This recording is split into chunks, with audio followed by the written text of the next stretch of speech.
ಮತ್ಸ್ಯತರಂಗ.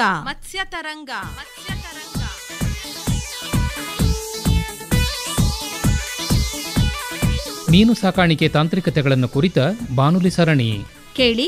ಮತ್ಸ್ಯತರಂಗ. ಬಂಗಡಿ ಮೀನು ಬಳಕಿದಾಗ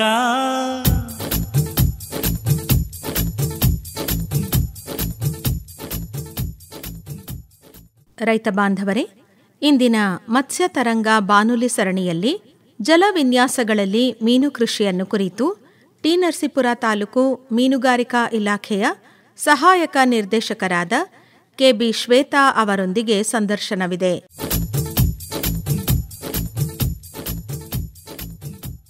ಶ್ವೇತಾ ಅವರೇ, ನಮಸ್ಕಾರ. ನಮಸ್ತೆ ಸರ್. ತಾವು ಇವತ್ತಿನ ದಿವಸ ಜಲ ವಿನ್ಯಾಸಗಳಲ್ಲಿ ಮೀನು ಕೃಷಿಯನ್ನು ಯಾವ ರೀತಿ ಮಾಡಬಹುದು, ಏನೆಲ್ಲ ತಾಂತ್ರಿಕತೆಗಳು ಲಭ್ಯ ಇದ್ದಾವೆ, ಮೀನುಗಾರಿಕಾ ಇಲಾಖೆಯಿಂದ ಏನು ಸೌಲಭ್ಯಗಳು ಸಿಗ್ತಾ ಇದ್ದಾವೆ, ವಿಶೇಷವಾಗಿ ಟಿ. ನರಸೀಪುರ ತಾಲೂಕಲ್ಲಿ ಮೀನುಗಾರಿಕೆ ಅಭಿವೃದ್ಧಿ ಯಾವ ರೀತಿ ನಡೀತಾ ಇದೆ, ಈ ಎಲ್ಲದರ ಬಗ್ಗೆ ತಾವು ವಿವರವಾಗಿ ಮಾಹಿತಿಯನ್ನು ನೀಡಬೇಕು. ಆಯಿತು ಸರ್, ನಾನೀಗ ಕೊಡ್ತೀನಿ. ಅಂದರೆ ನಮ್ಮದು ಏನು ಭಾರತ ದೇಶದಲ್ಲಿ ನಾವು ಮುಖ್ಯವಾಗಿ ನಾವು ಕೃಷಿನ ಅವಲಂಬಿಸ್ಕೊಂಡಿದ್ದೀವಿ. ಸೊ ಈಗಿನ ಇದರಲ್ಲಿ ಬರೀ ಕೃಷಿ ಅಂತಂದರೆ ಎಲ್ರಿಗೂ ಭತ್ತ, ಕಬ್ಬು, ವಾಣಿಜ್ಯ ಬೆಳೆಗಳು ಇದರಲ್ಲೇ ಎಲ್ಲರಿಗೂ ತುಂಬ ಆಸಕ್ತಿ ಇರುತ್ತೆ. ಬಟ್ ಆ ಒಂದು ಇದರಿಂದ ಮಾತ್ರ ನಾವು ಈಗ ಆರ್ಥಿಕತೆಯಾಗಿ ಮುಂದೆ ಬರೋದಕ್ಕಾಗಲ್ಲ, ಅಂದರೆ ಆದಾಯನ ಗಳಿಸೋಕ್ಕಾಗಲ್ಲ. ಸೊ ಅದಕ್ಕೋಸ್ಕರ ನಾವು ಕೃಷಿನ ನಾವು ಸಮಗ್ರವಾಗಿ ಎಲ್ಲ ಥರ ಕೃಷಿನ ನಾವು ಅಳವಡಿಸ್ಕೋಬೇಕು. ಈಗ ಒಂದು ಜಮೀನಿದೆ ಅಂತಂದರೆ ಆ ಜಮೀನಲ್ಲಿ ನಾವು ಕೃಷಿ ಮಾಡಬೇಕು, ಹಾಗೆ ತೋಟಗಾರಿಕೆ ಬೆಳೆಗಳನ್ನು ಬೆಳಿಬೇಕು, ಮೀನುಗಾರಿಕೆನೂ ಅಳವಡಿಸ್ಕೋಬೇಕು, ಫಾರೆಸ್ಟ್ರಿನೂ ಇರಬೇಕು. ಯಾವುದ್ರಲ್ಲಾದರೂ ಒಂದು ಕೃಷಿನಲ್ಲಿ ನಮಗೆ ಏನಾದ್ರೂ ನಷ್ಟ ಉಂಟಾದರೆ ಇನ್ನೂ ಒಂದು ಕೃಷಿನಲ್ಲಿ ನಮಗೆ ಲಾಭದಾಯಕವಾಗಿ ಮಾಡೋದಕ್ಕೆ ಸಹಾಯ ಆಗುತ್ತೆ. ಅದೇ ಥರ ಈಗ ಎಲ್ಲರೂ ಅವ್ರವ್ರದ್ರಲ್ಲಿ ಕೃಷಿನ ಮುಂಚೆಯಿಂದನೂ ಎಲ್ಲರೂ ಅಳವಡಿಸ್ಕೊಂಡಿರ್ತಾರೆ. ಸೊ ಅದೇ ಥರ ಈಗ ಮೀನುಗಾರಿಕೆನೂ ಅಳವಡಿಸ್ಕೊಂಡ್ರೆ ಅವ್ರದ್ರಲ್ಲಿ ಒಂದು ಆದಾಯನ ನಾವು ಮುಂದೆ ತೊಗೊಂಬರ್ಬೋದು. ಯಾಕಂದರೆ ಎಲ್ಲರೂ ಈಗ ಕೃಷಿ ಇಲಾಖೆಯಿಂದ ಕೃಷಿ ಹೊಂಡಗಳೆಲ್ಲ ಕೊಟ್ಟಿರ್ತಾರೆ. ಸೊ ಅದಕ್ಕೋಸ್ಕರ ಮೀನುಗಾರಿಕೆನೂ ನಾವು ಅಳವಡಿಸ್ಕೊಂಡಾಗ ಆರ್ಥಿಕವಾಗಿ ನಾವು ಮುಂದೆ ಬರ್ಬೋದು. ಗ್ರಾಮೀಣ ಭಾಗದ ಜನಗಳಿಗೆ ನಾವು ಅದರಿಂದ ತುಂಬ ಆದಾಯನ ನಾವು ಗಳಿಸೋದಕ್ಕೆ ಸಹಾಯ ಆಗುತ್ತೆ.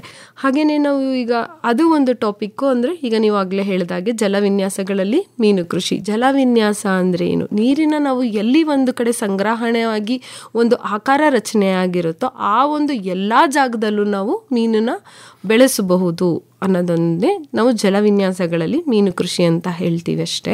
ಸೊ ಹಾಗೆ ನೋಡೋಕ್ಕೋದ್ರೆ ಈಗ ನಮ್ಮದು ಇಲಾಖೆಗಳ ಅಂಕಿ ಅಂಶಗಳ ಪ್ರಕಾರ ಕರ್ನಾಟಕದಲ್ಲಿ ಎಷ್ಟು ಕೆರೆಗಳಿದೆ ಅಂದರೆ 3946 ಕೆರೆಗಳಿದೆ. ಅದರದ್ದು ಜಲವಿಸ್ತೀರ್ಣ ಬಂದು 1,78,000 ಹೆಕ್ಟೇರಷ್ಟು ಜಲವಿಸ್ತೀರ್ಣದಲ್ಲಿ ನಾವು ಈಗ ಮೀನು ಕೃಷಿನ ಮಾಡ್ತಾ ಇದ್ದೀವಿ, ಮೀನುಗಾರಿಕೆನ. ಹಾಗೆ ಗ್ರಾಮ ಪಂಚಾಯಿತಿ ಕೆರೆಗಳು ಕೂಡ ಇರುತ್ತೆ. ಅದರಲ್ಲೂ 24,319 ಗ್ರಾಮ ಪಂಚಾಯಿತಿ ಕೆರೆಗಳಿದೆ. ಅದರಲ್ಲಿ 1,25,000 ಹೆಕ್ಟೇರಷ್ಟು ಜಲ ವಿಸ್ತೀರ್ಣ ಈಗ ಇದೆ ಅದರಲ್ಲಿ. ಹಾಗೆಯೇ ನಮ್ಮದ್ರಲ್ಲಿ ಜಲಾಶಯಗಳು ಕೂಡ ಇದೆ. ಜಲಾಶಯಗಳಲ್ಲಿ 83 ಜಲಾಶಯ ಬರುತ್ತೆ. ಅದರಲ್ಲಿ 2,73,000 ಹೆಕ್ಟೇರಷ್ಟು ಜಲ ವಿಸ್ತೀರ್ಣ ಇದೆ. ಹಾಗೆ ನದಿ ಭಾಗಗಳಲ್ಲೂ ಕೂಡ ಮೀನುಗಾರಿಕೆ ಮಾಡ್ಬೋದು. ಅದರಲ್ಲಿ 17 ನದಿಗಳಿದೆ. ಅದರಲ್ಲಿ 5,813 ಕಿಲೋಮೀಟರ್ ನದಿ ಭಾಗ ಇದೆ. ನಮ್ಮದು ಖಾಸಗಿ ಕೊಳಗಳು ಕೂಡ ಇದೆ. ಖಾಸಗಿ ಕೊಳಗಳು ಅಂದರೆ ಸ್ವಂತ ಜಮೀನಲ್ಲಿ ಯಾರು ಪಾಂಡ್ ಮಾಡಿಕೊಂಡು ಮೀನುಗಾರಿಕೆ ಮಾಡ್ತಿರೋರು, ಅದು ನಮ್ಮದು 9,910 ಹೆಕ್ಟೇರ್ ವಿಸ್ತೀರ್ಣದಲ್ಲಿ ಮೀನುಗಾರಿಕೆನ ಮಾಡ್ತಾ ಇದ್ದಾರೆ. ಹಾಗೆ ಈ ಎಲ್ಲ ಜಲ ವಿಸ್ತೀರ್ಣದಿಂದನೂ ನಾವು 4,33,323 ಮೆಟ್ರಿಕ್ ಟನ್ನಷ್ಟು ಮೀನು ಉತ್ಪಾದನೆನ ನಾವು ಈಗ ಕರ್ನಾಟಕದಲ್ಲಿ ಮಾಡ್ತಿದ್ದೀವಿ. ಹಾಗೆ ಈಗ ನಮ್ಮ ಮೈಸೂರು ಭಾಗಕ್ಕೆ ಬಂದರೆ ನಮ್ಮ ಮೈಸೂರಿನಲ್ಲಿ ಟೋಟಲ್ಲು 99 ಕೆರೆಗಳಿದೆ. ಹಾಗೆಯೇ 3 ಜಲಾಶಯಗಳಿದೆ, 873 ಗ್ರಾಮ ಪಂಚಾಯಿತಿ ಕೆರೆಗಳಿದೆ, 215 ಕಿಲೋಮೀಟರ್ನಷ್ಟು ನದಿ ಭಾಗ ಇದೆ.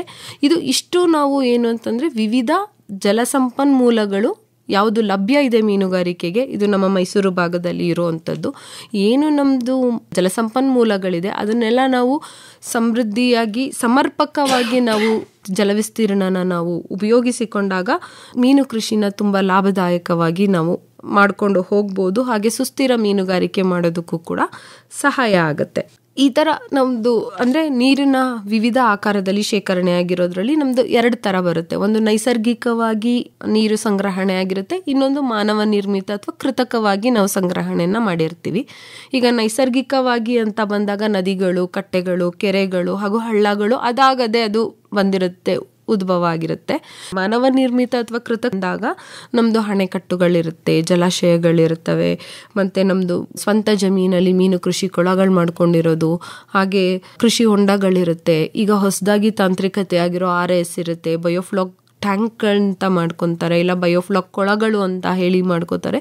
ಈ ಥರದ್ದೆಲ್ಲ ವಿವಿಧ ಜಲಸಂಪನ್ಮೂಲಗಳು ಬೇರೆ ಬೇರೆ ರೀತಿಯಲ್ಲಿ ನಾವು ಮೀನುಗಾರಿಕೆನ ಮಾಡ್ತಾ ಇದ್ದೀವಿ. ಅದರಲ್ಲೂ ನಾವು ಏನಂತಂದರೆ, ಈಗ ಗ್ರಾಮ ಪಂಚಾಯಿತಿ ಕೆರೆಗಳಲ್ಲಿ ನೋಡೋದಾದರೆ ಅದು ಸಣ್ಣ ಮಟ್ಟದ ಆದಾಯನ ಒಂದು ತರುವಂಥದ್ದು. ಸೊ ದೊಡ್ಡ ಮಟ್ಟದಲ್ಲಿ ನಾವು ಆದಾಯನ ತಗೋಬೇಕು ಅಂತಂದಾಗ ದೊಡ್ಡ ದೊಡ್ಡ ಕೆರೆಗಳಾಗಿರ್ಬೋದು, ಜಲಾಶಯಗಳನ್ನ ನಾವು ತಗೊಂಡಾಗ ದೊಡ್ಡ ಮಟ್ಟದಲ್ಲಿ ನಾವು ಆದಾಯಗಳನ್ನ ನಾವು ಮಾಡ್ಕೋಬೋದು. ಈಗ ಕೆರೆಗಳು ಅಂತ ಬಂದಾಗ ನಮ್ಮದು 2 ಥರ ಕೆರೆಗಳು ಬರುತ್ತೆ. ಅಂದರೆ ಅವ್ರಿಗೆ ವಿಲೇವಾರಿ ಮಾಡುವಂಥ ಹಕ್ಕನ್ನ ಅಂದರೆ ವಿಭಜಿಸ್ತಾರೆ. ಹೇಗೆ ಅಂತಂದರೆ, ನಮ್ಮದು ಇಲಾಖಾ ಕೆರೆಗಳು, ಮೀನುಗಾರಿಕೆ ಇಲಾಖೆಗೆ ಅಂತ ಹೇಳಿ ಒಂದಷ್ಟು ಕೆರೆಗಳನ್ನ ಕೊಟ್ಟಿರ್ತಾರೆ. ಹಾಗೆ ಗ್ರಾಮ ಪಂಚಾಯಿತಿ ಕೆರೆಗಳು ಅಂತ ಹೇಳಿ ಇರುತ್ತೆ, ಅದು ಗ್ರಾಮ ಪಂಚಾಯಿತಿ ವ್ಯಾಪ್ತಿಗೆ ಬರುತ್ತೆ, ಅವರು ಅದನ್ನು ವಿಲೇವಾರಿ ಮಾಡ್ತಾರೆ.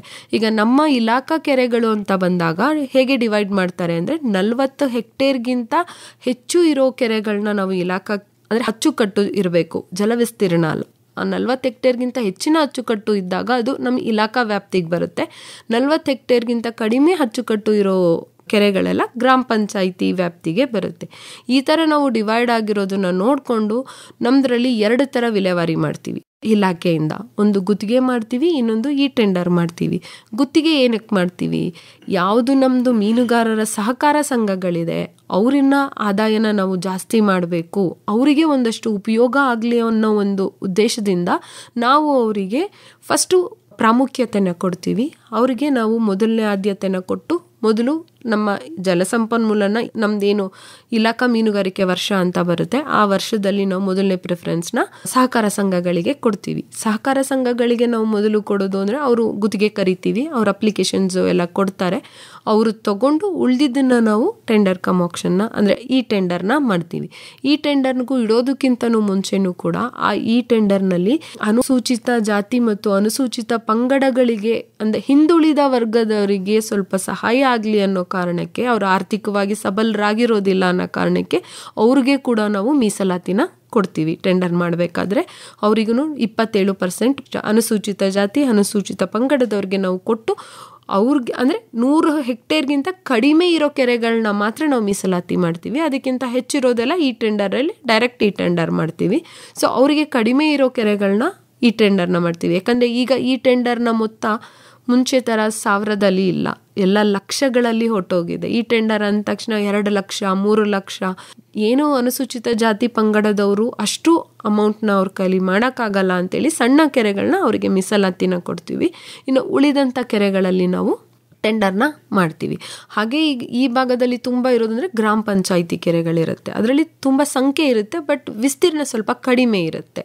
ಅಂಥ ಕೆರೆಗಳನ್ನು ಕೂಡ ಈಗ ಅವರು ಹರಾಜು ಮೂಲಕ ಹರಾಜು ಮಾಡ್ತಾರೆ. ಹಾಗೆಯೇ ಅವರು ನೆಕ್ಸ್ಟ್ ಏನು ಮಾಡ್ತಾರೆ ಅಂದರೆ, ಈಗ ಹೊಸದು ಅಂತಲ್ಲ, ಮುಂಚೆಯಿಂದನೂ ಇದೆ, ಬಟ್ ಈಗ ಅದನ್ನು ಜಾಸ್ತಿ ನಾವು ಅನುಷ್ಠಾನ ಮಾಡ್ತಿದ್ದೀವಿ ಅಂತಂದರೆ, ಏನು ಗ್ರಾಮ ಪಂಚಾಯಿತಿ ಕೆರೆಗಳಿರುತ್ತೆ, ಮಹಿಳಾ ಸಬಲೀಕರಣ ಆಗಬೇಕು, ನಾವು ಅವ್ರಿಗನ್ನ ಮುಂದೆ ತರಬೇಕು ಅನ್ನೋದಕ್ಕೋಸ್ಕರ ಕೂಡ ನಾವು ಮಹಿಳಾ ಸ್ವಸಹಾಯ ಸಂಘಗಳಿಗೆ ಗ್ರಾಮ ಪಂಚಾಯಿತಿ ಕೆರೆನ ಕೊಡಬೇಕು ಅಂತ ನಾವು ಎಲ್ಲ ಗ್ರಾಮ ಪಂಚಾಯಿತಿಗಳಲ್ಲಾಗಿರ್ಬೋದು ಅವ್ರಿಗೆ ತುಂಬ ಒತ್ತಾಯನೂ ಮಾಡ್ತಿದ್ದೀವಿ, ಕೊಡಿಸೋದಕ್ಕೆ ಪ್ರಯತ್ನನೂ ಕೂಡ ಮಾಡ್ತಾ ಇದ್ದೀವಿ. ಸೊ ಅವರು ಈ ಥರ ಕೊಟ್ಟಾಗ ಅವ್ರಿಗೆ ಏನು ಸ್ವಸಹಾಯ ಸಂಘಗಳಿಗೆ ಒಂದು ಆದಾಯನ ಸೃಜಿಸ್ಕೊಳ್ಳೋಕ್ಕೆ ಒಂದು ಮೂಲ ಕೂಡ ಸಿಗುತ್ತೆ, ಒಂದು ಉದ್ಯೋಗ ಅವಕಾಶನೂ ನಾವು ಕಲ್ಪಿಸಿಕೊಟ್ಟಂಗಾಗುತ್ತೆ ಅಂತ ಹೇಳಿ ಗ್ರಾಮ ಪಂಚಾಯಿತಿಯಲ್ಲಿ ಅದನ್ನು ಮಾಡ್ತೀವಿ. ಅವರು ಉಳಿದಿದ್ದ ಕೆರೆಗಳನ್ನ ಅವರು ಕೂಡ ಹರಾಜು ಮಾಡ್ತಾರೆ. ಸೊ ಏನಾಗುತ್ತೆ, ಇಷ್ಟು ಒಂದು ಯಾವ ಥರ ನಾವು ಕೆರೆಗಳನ್ನ ತಗೋಬೇಕು ಅಂತ, ಕೆರೆನ ನಾವು ತಗೊಂಡಾದ್ಮೇಲೆ ಕೆರೆಗಳಿಗೆ ನಾವು ದುಡ್ಡನ್ನ ಕಟ್ಟಿ ನಾವು ತಗೊಂಡ್ಮೇಲೆ ಮೀನು ಮರಿನ ಬಿಡಬೇಕಾಗುತ್ತೆ. ಸೊ ಆಮೇಲೆ ನಾವು ಮೀನು ಮರಿನ ಬಿಟ್ಟ ಮೇಲೆ ನಾವು ಹೆಕ್ಟೇರಿಗೆ 2000 ಅಂತ ಹೇಳ್ತೀವಿ, ಬಟ್ ಅದೇನು ಆ ಕೆರೆಗಳಲ್ಲಿನ ಫಲವತ್ತತೆಯ ಆಧಾರದ ಮೇಲೆ ಅವರು ಬಿಟ್ಕೊಬೋದು. ಈಗ ಒಂದೊಂದು ಕೆರೆಯಲ್ಲಿ ಕಾಟ್ಲ ಚೆನ್ನಾಗಿ ಬರುತ್ತೆ, ಇನ್ನೊಂದು ಕೆರೆಯಲ್ಲಿ ಸಾಮಾನ್ಯ ಗೆಂಡೆಗಳು ಚೆನ್ನಾಗಿ ಬರ್ತವೆ, ರೋಹು ಚೆನ್ನಾಗಿ ಬರುತ್ತೆ. ಸೊ ಅದು ಏನಂತಂದರೆ ಅವರು ಬೆಳೀತಾ ಅವರಿಗೆ ಗೊತ್ತಾಗುತ್ತೆ ಯಾವುದು ಮೀನುಗಳು ಬೇಗ ಬರುತ್ತೆ ಅಂತ ಹೇಳಿ, ಅದ್ರದ್ದು ಅನುಗುಣವಾಗಿ ಅವರು ಮೀನು ಮರಿನ ಅವರ ಕೆರೆಗಳಿಗೆಲ್ಲ ಬಿಟ್ಕೊಬೋದು. ಸೊ ಈ ಕೆರೆಗಳಿಗೆ ನಾವು ಮೀನು ಮರಿ ಬಿಡೋದಕ್ಕೂ ಕೂಡ ಸಹಾಯಧನನ ಕೊಡ್ತೀವಿ. ನಮ್ಮ ಇಲಾಖೆಯಿಂದ ಕೆರೆಗಳಿಗೆ ಮೀನು ಮರಿ ಬಿಟ್ಕೊಂಡಂಥವ್ರಿಗೆ ಇಂಡಿವಿಜುವಲ್ ವ್ಯಕ್ತಿಗಳಿಗಾದರೆ ನಾವು 5,000 ರೂಪಾಯಿ ಸಹಾಯಧನನ ಕೊಡ್ತೀವಿ. ಮತ್ತು ಸಹಕಾರ ಸಂಘಗಳಿಗಾದರೆ ನಾವು 20,000 ರೂಪಾಯಿ ಸಹಾಯಧನನ ಕೊಡ್ತೀವಿ. ಹಾಗೆಯೇ ನೆಕ್ಸ್ಟ್ ಅದನ್ನು ಕೊಳಗಳಿಗೆ ಬಂದಾಗ ಹೇಳ್ತೀನಿ. ಕೆರೆಗಳಲ್ಲಿ ತಗೊಂಡಾಗ ನಾವು ಇಷ್ಟೇ ಸಹಾಯಧನನ ಕೊಡ್ತೀವಿ, 20,000 ರೂಪಾಯಿ ಸಹಾಯಧನನ ಕೊಡ್ತೀವಿ.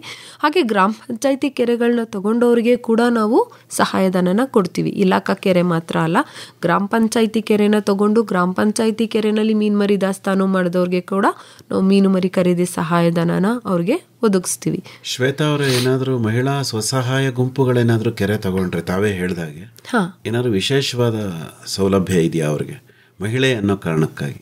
ಸರ್, ಮಹಿಳೆ ಅನ್ನೋ ಕಾರಣಕ್ಕಾಗಿ ಇಲ್ಲ, ಬಟ್ ಆದರೆ ಅವ್ರದ್ದು ಏನಿದೆ NRLM ಅಲ್ಲಿ ಸರ್ ಅವರಿಗೆ ಮಹಿಳಾ ಸ್ವಸಹಾಯ ಸಂಘದವರಿಗೆ ಒಂದು ಚಟುವಟಿಕೆನ ಮಾಡಿದಾಗ ಅವ್ರಿಗೆ ಹಣ ಸಹಾಯಕ್ಕೆ ಅಂತ ಹೇಳಿ 1.5 ಲಕ್ಷ ಕೊಡ್ತಾರೆ sir. National rural livelihood mission ಅಲ್ಲಿ. ಹೌದು ಸರ್, NRLM ಅಲ್ಲಿ ಕೊಡ್ತಾರೆ ಅವರಿಗೆ. ಅದರಲ್ಲಿ ಅವರು ದುಡ್ಡು ಕೊಡ್ತಾರೆ ಸರ್. ಅವರಿಗೆ ಒಂದು ಇನ್ವೆಸ್ಟ್ಮೆಂಟ್ ಮಾಡಿಸೋದಕ್ಕೆ ಸ್ವಲ್ಪ ಅಮೌಂಟು ಸರ್ಕಾರದಿಂದ ಸಿಕ್ತಂಗಾಗುತ್ತೆ. ಸೊ ಏನು ಗ್ರಾಮ ಪಂಚಾಯತಿ ಕೆರೆಗಳನ್ನ ಗುತ್ತಿಗೆ ಕೊಡಬೇಕಾದ್ರೆ ಅಲ್ಲಿರೋ ಅವ್ರದ್ದೇ ಬಾಡಿ ಇರುತ್ತೆ ಸರ್, ಅಲ್ಲಿ ಅವರು ಕೊಟ್ಟು ಸಾಮಾನ್ಯ ಸಭೆಯಲ್ಲಿ ಅವರು ರೆಸಲ್ಯೂಷನ್ನ ಮಾಡಿಸ್ಕೊಂಡು ತಗೋಬೋದು. ಸೊ ಕಡಿಮೆ ಅಮೌಂಟಿಗೆ ತಗೊಂಡಾಗ ಅವರಿಗೆ ಒಂದು 10-20 ಸಾವಿರಕ್ಕೆ ಕೊಟ್ಟರು ಸರ್ 1.5 ಲಕ್ಷ ಇರುತ್ತೆ. ಅದರಲ್ಲಿ ಉಳಿದಂಥ ಅಮೌಂಟ್ನ ಅವರು ಮೀನು ಮರಿ ದಾಸ್ತಾನು ಮಾಡೋದಕ್ಕೆ ತಗೋಬೋದು. ಆದರೆ ಕೆರೆಗಳನ್ನ ತಗೊಂಡಾಗ ನಾವು ಮೀನು ಆಹಾರಕ್ಕೆ ಜಾಸ್ತಿ ಏನು ನಾವು ಹಾಕಲ್ಲ, ಏನು ಹಾಕೋದು ಇಲ್ಲ ಆ್ಯಕ್ಚುಲಿ ಆಹಾರ ಎಲ್ಲ. ಯಾಕಂದರೆ ಹಸುಗಳೆಲ್ಲ ನೀರು ಕುಡಿತಾ ಇರ್ತವೆ, ಪ್ರಾಣಿ ಪಕ್ಷಿಗಳು ಕುಡಿತವೆ. ಸೊ ಅದಕ್ಕೆ ಕೃತಕ ಆಹಾರಗಳನ್ನ ನಾವೇನು ಕೊಡೋದಿಲ್ಲ ಕೆರೆನಲ್ಲಿ ಸರ್. ಸೊ ಇನ್ನೊಂದು ಮೇನ್ ಪಾರ್ಟ್ ಏನು ಅಂದರೆ ಸರ್, ಮೀನನ್ನ ಕಾವಲು ಕಾಯೋದೇ ದೊಡ್ಡ ವಿಷಯ. ಅಲ್ಲಿ ಕಾವಲಿಗೆ ಅಂತ ಸ್ವಲ್ಪ ದುಡ್ಡು ಜಾಸ್ತಿ ಹೋಗುತ್ತೆ. ಸೊ ಅದರಿಂದ ಅವರು ಮಾಡ್ಬೋದು. ಕೆರೆ ಅಂಚಿನಲ್ಲೇ ಮೀನು ಮರಿ ಪಾಲನೆ ಮಾಡೋದಕ್ಕೂ ಕೂಡ ತಾವು ನೆರವನ್ನ ಕೊಡ್ತಾರೆ. ಹೌದು ಸರ್, ಅದನ್ನ ನಾನು ಮುಂದೆ ಹೇಳಬೇಕು ಅಂತ ಇದ್ದೆ. ಈಗ ಅದು ಒಂದು ಹೊಸ ಸ್ಕೀಮ್ ಇದೆ, ಅಂದ್ರೆ ಮುಂಚೆಯಿಂದನೂ ಇದೆ ಸರ್, ಈ ವರ್ಷನೂ ಆ ಸ್ಕೀಮ್ ಇದೆ. ಏನಂತಂದ್ರೆ ಅದು ಯಾರು ಬೇಕಾದ್ರೂ ತಗೋಬಹುದು.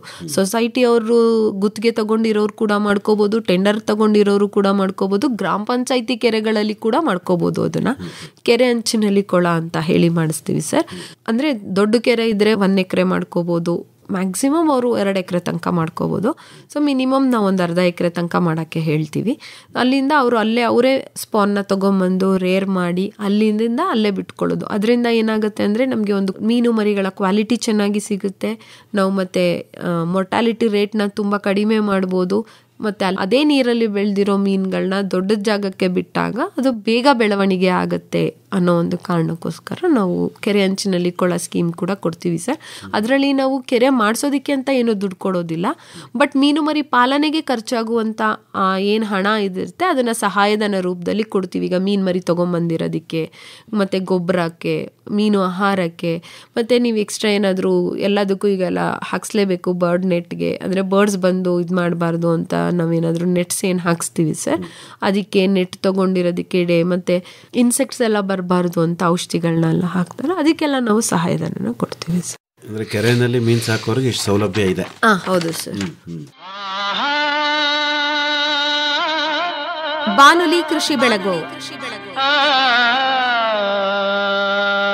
ಮೈಸೂರು ಆಕಾಶವಾಣಿಯ ಕೃಷಿರಂಗ ಕಿಸಾನ್ ವಾಣಿ ವಿಭಾಗದ ಹೆಮ್ಮೆಯ ಕಾರ್ಯಕ್ರಮ ಅಕ್ಟೋಬರ್ 6ನೇ ತಾರೀಖು ಸೋಮವಾರ ಬೆಳಗ್ಗೆ 10 ಗಂಟೆಗೆ ಮಂಡ್ಯ ಜಿಲ್ಲೆ ಪಾಂಡವಪುರ ತಾಲೂಕು ಚಿನಕುರಳಿ ಹೋಬಳಿ ರಾಗಿಮುದ್ದನಹಳ್ಳಿಯ ಎಂಪಿ ಜಯರಾಮೇಗೌಡ ಹಾಗೂ ಎಂಎಚ್ ಶ್ರೀಮತಿಯವರ ಹೊಂಗೆಲಕ್ಷ್ಮಿ ಫಾರಂನಲ್ಲಿ. ನಾನು ಎಂಪಿ ಜಯರಾಮೇಗೌಡ. ನಾನು ಶ್ರೀಮತಿ. ನಮ್ಮ ಜಮೀನಿನಲ್ಲಿ ಬಾನುಲಿ ಕೃಷಿ ಬೆಳಗು ಕಾರ್ಯಕ್ರಮವನ್ನು ಮಾಡುತ್ತಿದ್ದೇನೆ. ಎಲ್ಲರೂ ಬನ್ನಿ.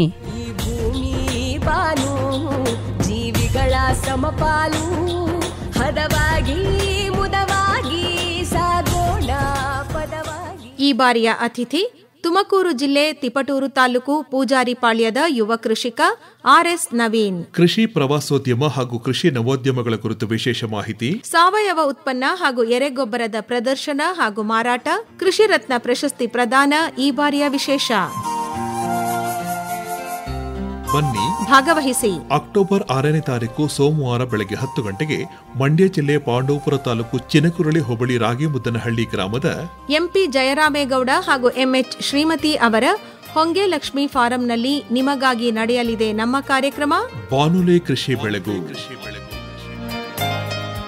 ಮುಂದೆ ಸರ್ ನಾವು ನೆಕ್ಸ್ಟು ಜಾಸ್ತಿ ಮೀನು ಬೆಳೆಯೋದು ಸ್ವಂತ ಜಮೀನುಗಳಲ್ಲಿ ಮೀನುಗಾರಿಕೆ ಮಾಡುವಂಥದ್ದು ಇರೋದು ಸರ್. ಈಗ ನನ್ನ ಹತ್ರ ಸ್ವಂತ ಜಮೀನಿರುತ್ತೆ.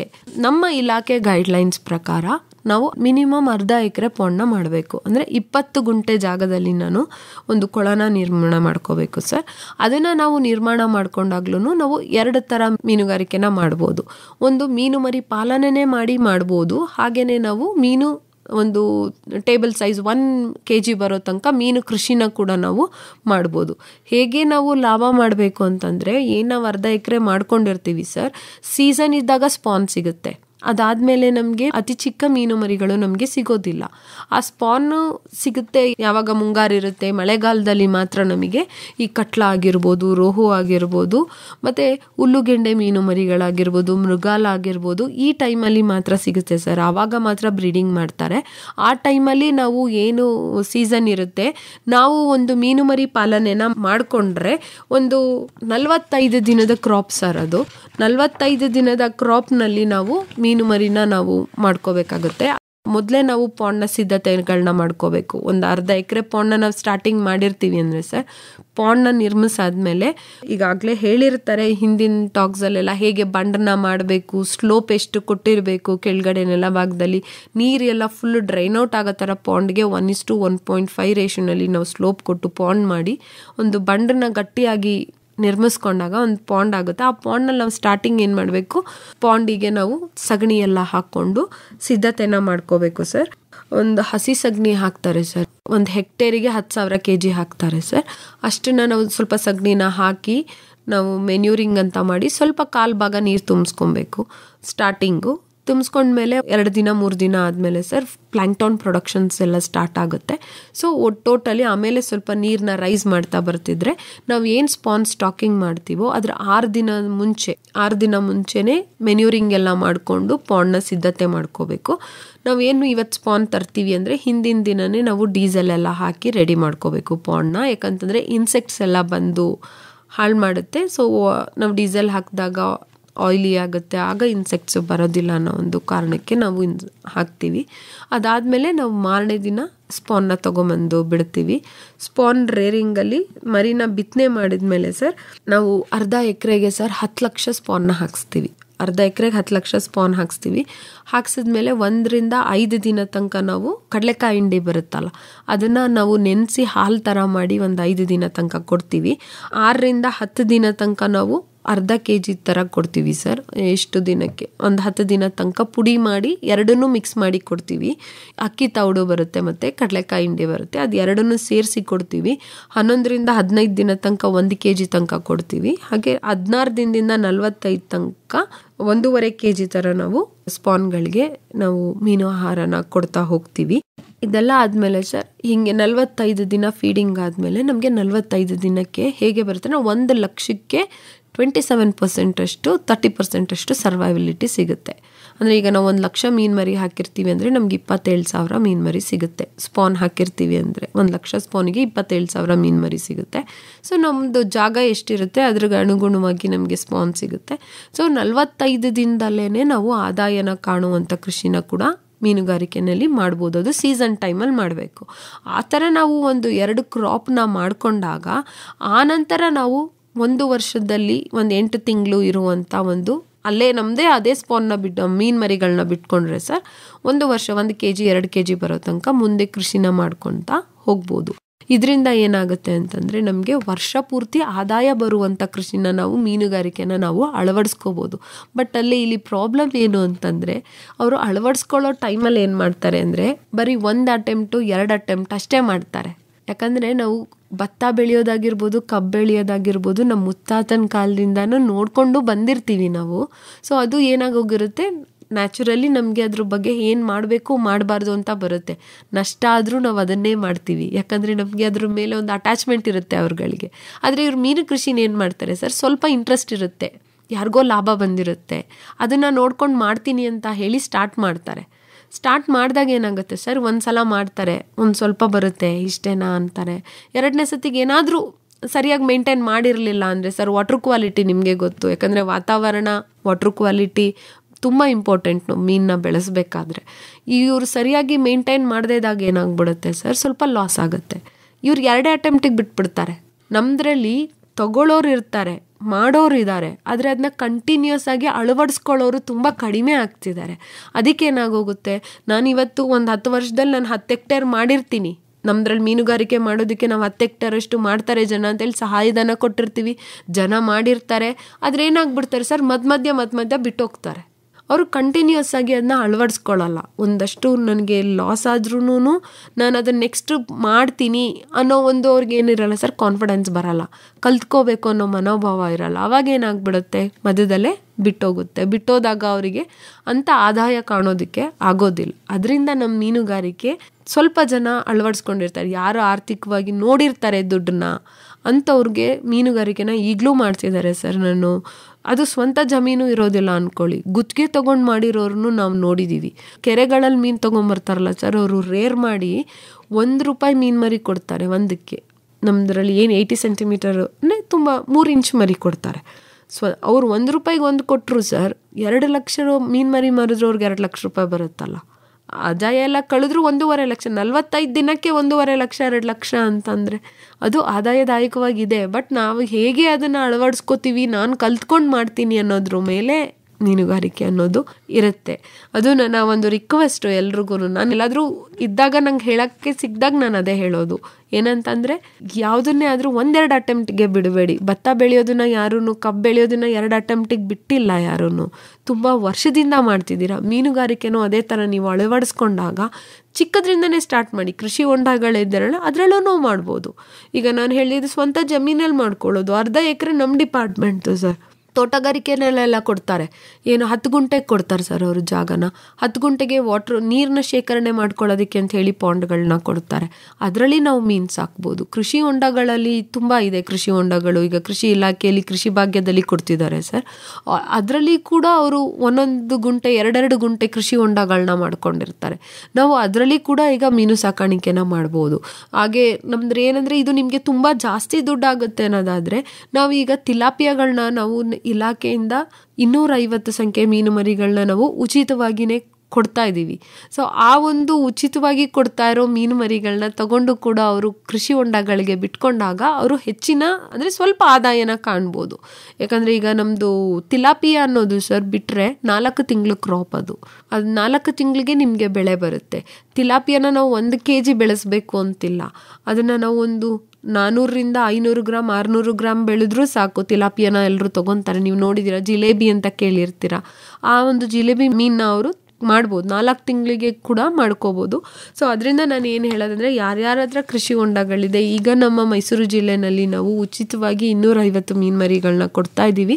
ಏನಂತಂದರೆ, ಅದಕ್ಕೆ ನಿಮ್ಮದು ಕೃಷಿ ಹೊಂಡ ಇದ್ದರೆ ನೀರು ತುಂಬಿಸಿರೋ ಒಂದು ಫೋಟೋ ಮತ್ತು ನಿಮ್ಮದೊಂದು RTC ಆಧಾರ್ ಕಾರ್ಡ್ನ ನೀವು ತೊಗೊಂಬಂದು ನಿಮ್ಮ ಹತ್ತಿರದ ಕಚೇರಿ, ನಿಮ್ಮ ತಾಲೂಕಿನ ಮೀನುಗಾರಿಕೆ ಸಹಾಯಕ ನಿರ್ದೇಶಕರ ಕಚೇರಿಗೆ ನೀವು ತೊಗೊಂಡೋಗಿ ಕೊಟ್ಟರೆ ಸಾಕು, ಅವರು ನಿಮಗೆ ಉಚಿತವಾಗಿ 250 ಮೀನು ಮರಿಗಳನ್ನ ಕೊಡಿಸ್ತಾರೆ ಸರ್. ಇದು ನಾವು ಕೊಳಗಳಲ್ಲಿ ಮೀನುಗಾರಿಕೆ ಮಾಡೋದು ಹೇಳಿದ್ವಿ. ಹಾಗೆ ನಾವು ಈಗ ಕೃಷಿ ಹೊಂಡಗಳಲ್ಲಿ ಕೂಡ ಸೇಮ್ ಸರ್. ನಾವು ಏನು ಮುಂಚೆ ನಮ್ಮ ಇಲಾಖಾ ಕೆರೆಗಳಲ್ಲಿ ನಾವು ಕೊಳಗಳನ್ನ ಸಿದ್ಧತೆ ಮಾಡ್ಕೋಬೇಕು ಅಂತ ಹೇಳಿದ್ವಿ, ಅದೇ ಥರ ಅವರು ಸಿದ್ಧತೆ ಮಾಡಿಕೊಂಡು ಮೀನು ಮರಿನ ಬಿಟ್ಕೊಂಡು ಕೃಷಿ ಹೊಂಡಗಳಲ್ಲಿ ಕೂಡ ನಾವು ಆದಾಯನ ನೋಡ್ಬೋದು ಸರ್. ಹಾಗೆ ಗ್ರಾಮ ಪಂಚಾಯತಿ ಕೆರೆ ಆಯಿತು, ಕೃಷಿ ಹೊಂಡ ಆಯಿತು. ಈಗ ನಮ್ಮ ಜಲಾಶಯಗಳಲ್ಲೂ ಕೂಡ ಚಿಕ್ಕದ್ರಿಂದ ದೊಡ್ಡ ಜಲಾಶಯಗಳಿದೆ. ಇಲಾಖೆನಲ್ಲಿ ಇರೋ ಜಲಾಶಯಗಳು, ಕೆಲವು ಜಲಾಶಯಗಳನ್ನ ನಾವು ಗುತ್ತಿಗೆ ಕೊಡ್ತಿದ್ದೀವಿ. ಇನ್ನೊಂದಷ್ಟು ಜಲಾಶಯಗಳು, ದೊಡ್ಡ ಜಲಾಶಯಗಳಲ್ಲಿ ನಾವು ಲೈಸೆನ್ಸ್ ಮೂಲಕ ನಾವು ಮೀನು ಹಿಡಿಸೋದಕ್ಕೆ ಕೊಡ್ತೀವಿ. ಜಲಾಶಯಗಳಿಗೆ ನಾವು ಇಲಾಖೆಯಿಂದನೇ ಮೀನು ಮರಿನ ದಾಸ್ತಾನು ಮಾಡ್ತಿದ್ದೀವಿ ಸರ್. ಇನ್ನು ಉಳಿದಂತೆ ಗುತ್ತಿಗೆ ಯಾರು ತಗೊಂಡಿರ್ತಾರೆ ಅವರು ಕೂಡ ಒಂದಷ್ಟು ಮೀನು ಮರಿಗಳನ್ನ ಅವ್ರ ಸಂಘದಿಂದ ಅವರು ದಾಸ್ತಾನು ಮಾಡ್ಕೊತಾರೆ. ಹಾಗೆ ಒಂದಷ್ಟು ಕೆಲವು ಸಣ್ಣ ಜಲಾಶಯಗಳೇನಿದೆ ಅದು ಹರಾಜು ಕೂಡ ಆಗ್ತಾ ಇದೆ.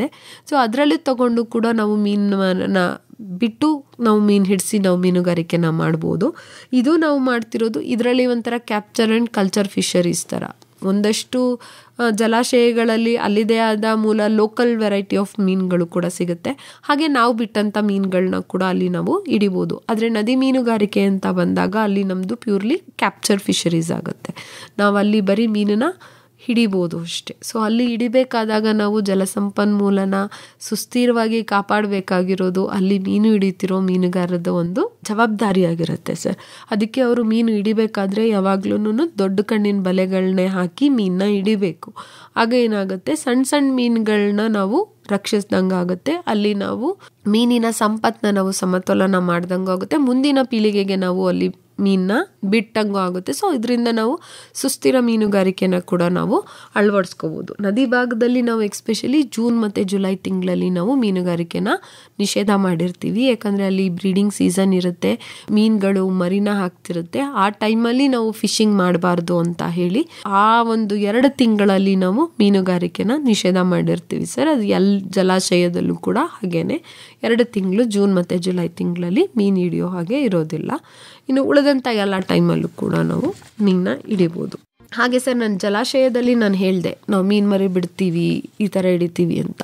ಈಗೆಲ್ಲ ತುಂಬ ಜನ ನೋಡಿರ್ತಾರೆ, KRS ಅಲ್ಲೆಲ್ಲ ಒಂದು ಕೇಜ್ ಕಲ್ಚರ್ ಅಂತ ಮಾಡ್ತಿದ್ದಾರೆ ಸರ್. ಏನಂದರೆ ತುಂಬ ದೊಡ್ಡ ಜಲಾಶಯ ಇರುತ್ತೆ, ಆ ಜಲಾಶಯದಲ್ಲಿ ನಾವು ಆರ್ಟಿಫಿಷಿಯಲ್ ಸ್ಟ್ರಕ್ಚರ್ನ ಇಟ್ಟಿರ್ತೀವಿ ಮಧ್ಯದಲ್ಲಿ. ಸೊ ಆ ಒಂದು ನೀರು ಅದೇ ಇರುತ್ತೆ, ಬಟ್ ಸ್ಟ್ರಕ್ಚರ್ ಮಾತ್ರ ಇಡ್ತೀವಿ. ಅದರಲ್ಲಿ ನಮಗೆ ಬೇಕಾಗಿದ್ದ ಮೀನಂತದನ್ನ ನಾವು ಬೆಳೆಯೋ ಥರನೂ ಅದು ಒಂದು ಕಲ್ಚರ್ ಇದೆ ಸರ್. ಅದನ್ನ ಕೇಜ್ ಕಲ್ಚರ್ ಅಂತ ಹೇಳ್ತೀವಿ. ಆ ಕೇಜ್ ಕಲ್ಚರಲ್ಲಿ ನಾವು ತಿಲಾಪಿಯಾ, ಪಂಗೇಶಿಯಸ್ ಅಂತ ಮೀನುಗಳನ್ನ ಬೆಳಿಬೋದು. ಬೆಳೆದು ಅದರಲ್ಲಿ ಕೂಡ ನಾವು ಆದಾಯನ ಗಳಿಸ್ಕೋಬೋದು. ಹಾಗೆ ಇತ್ತೀಚಿನ ಟೆಕ್ನಾಲಜೀಸ್ ಎಲ್ಲ ನೋಡಿರ್ತೀರ, ತುಂಬ ಜನ ಮಾಡಿರ್ತಾರೆ. ಯೂಟ್ಯೂಬಲ್ಲೆಲ್ಲ ನೋಡಿಕೊಂಡು ಜನಗಳು ಅದನ್ನು ಮಾಡಬೇಕಂತ ಇನ್ಸ್ಪೈರ್ ಕೂಡ ಆಗಿರ್ತಾರೆ. ಅದು ನೀವು ನೋಡಿರ್ತೀರ, RAS ಅಂತ ರಿಸರ್ಕ್ಯುಲೇಟರ್ ಸಿಸ್ಟಮ್ ಕಲ್ಚರ್ ಮತ್ತು ಬಯೋಫ್ಲಾಕ್ ಕಲ್ಚರ್ ಅಂತ ಹೇಳಿ ಮಾಡ್ತಿದ್ದಾರೆ. ಸೊ ಅಂಥ ಒಂದು ನಮಗೆ ಜಾಗ ಕಡಿಮೆ ಇದೆ, ನೀರು ಕಡಿಮೆ ಇದೆ ಅನ್ನೋ ಟೈಮ್ನಲ್ಲಿ ಕೂಡ ಈ ಥರನೂ ನಾವು ಮೀನು ಕೃಷಿ ಮಾಡ್ಬೋದು. ಬಟ್ ಇದರಲ್ಲಿ ಸ್ವಲ್ಪ ತಾಂತ್ರಿಕವಾಗಿ ಜ್ಞಾನ ಅನ್ನೋದು ತುಂಬ ಇಂಪಾರ್ಟೆಂಟ್ ಆಗುತ್ತೆ ಸರ್. ಅದರಿಂದ ಯಾಕಂದರೆ ನಾವು ಫ್ಲಾಕ್ನ ಕಲ್ಚರ್ ಮಾಡಬೇಕು. ಫ್ಲಾಕ್ನ ಕಲ್ಚರ್ ಮಾಡಿದ್ರಿಂದ ನಾವು ಫೀಡನ್ನ ಸ್ವಲ್ಪ ಮಟ್ಟಿಗೆ ಕಡಿಮೆ ಮಾಡಿ ತಗ್ಗಿಸ್ಬೋದು ಅಂತ ಹೇಳಿ ಈ ಬಯೋಫ್ಲಾಕ್ ಕಲ್ಚರ್ನ ಮಾಡೋದು. ಅಂದರೆ ವೇಸ್ಟನ್ನ ನಾವು ಫೀಡಾಗಿ ಕನ್ವರ್ಟ್ ಮಾಡೋ ಅಂಥ ಒಂದು ಇದು ತಂತ್ರಜ್ಞಾನ. ಸೊ ಈ ತಂತ್ರಜ್ಞಾನನ ಅವರು ಅಳವಡಿಸ್ಕೋಬೇಕು ಅಂತಂದರೆ ಇದ್ರ ಬಗ್ಗೆ ಸ್ವಲ್ಪ ತಾಂತ್ರಿಕವಾಗಿ ಮಾಹಿತಿನ ಜ್ಞಾನನ ಅವರು ಹೆಚ್ಚಿನ ಪಡ್ಕೊಂಡು ಈ ಒಂದು ತಂತ್ರಜ್ಞಾನನ ಅಳವಡಿಸಿಕೊಂಡು ಕೂಡ ಅವರು ಮೀನು ಕೃಷಿನ ಮಾಡ್ಬೋದು ಸರ್. ಬಾನುಲಿ ಕೃಷಿ ಬೆಳಗು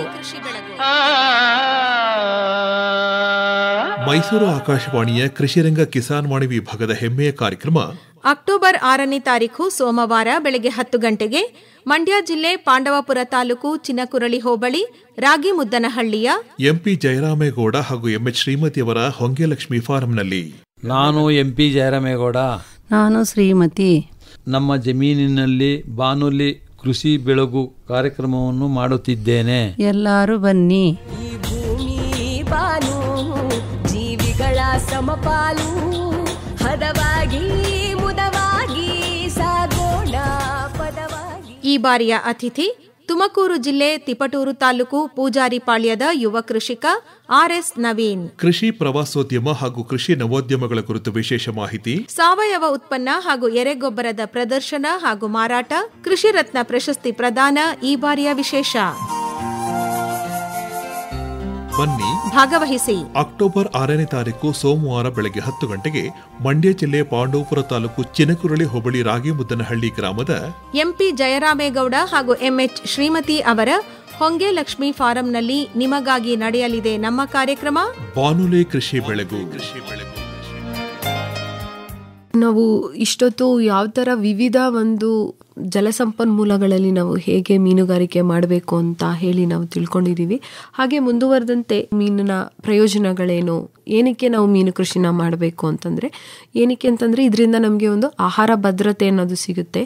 ಹಿಂದಿನ ಕಾಲದಲ್ಲೆಲ್ಲರೂ ಏನು ಮಾಡ್ತಾಯಿದ್ರು, ಏನು ನೈಸರ್ಗಿಕವಾಗಿ ಏನು ಜಲಸಂಪನ್ಮೂಲಗಳಿತ್ತು ಈ ನದಿಗಳಲ್ಲಿ, ಕೆರೆಗಳಲ್ಲಿ, ಅಂಥದ್ರಲ್ಲಿ ಮಾತ್ರ ಮೀನು ಹಿಡ್ಕೊಂಡು ಅವರು ತಿಂತಾಯಿದ್ರು. ಈಗ ಜನಸಂಖ್ಯೆ ಜಾಸ್ತಿ ಆಗಿದೆ. ಈ ಜನಸಂಖ್ಯೆಗೆ ನಾವು ಮೀನು ಅಥವಾ ತುಂಬಾ ಕಡಿಮೆ ದುಡ್ಡಿನಲ್ಲಿ ಸಿಗುವಂತ ಪ್ರೋಟೀನ್ ಅಂದ್ರೆ ಅದು ಫಿಶ್. ಸೊ ಫಿಶ್ನ ಒದಗಿಸೋದಿಕ್ಕೆ ಅಷ್ಟು ಆಗೋದಿಲ್ಲ. ಸೊ ಆಹಾರ ಭದ್ರತೆಗಾಗಿ ನಾವು ಇದನ್ನ ಇನ್ನು ಹೆಚ್ಚಿನ ಪ್ರಮಾಣದಲ್ಲಿ ನಾವು ಉತ್ಪಾದನೆಯನ್ನ ಮಾಡಬೇಕಾಗುತ್ತೆ.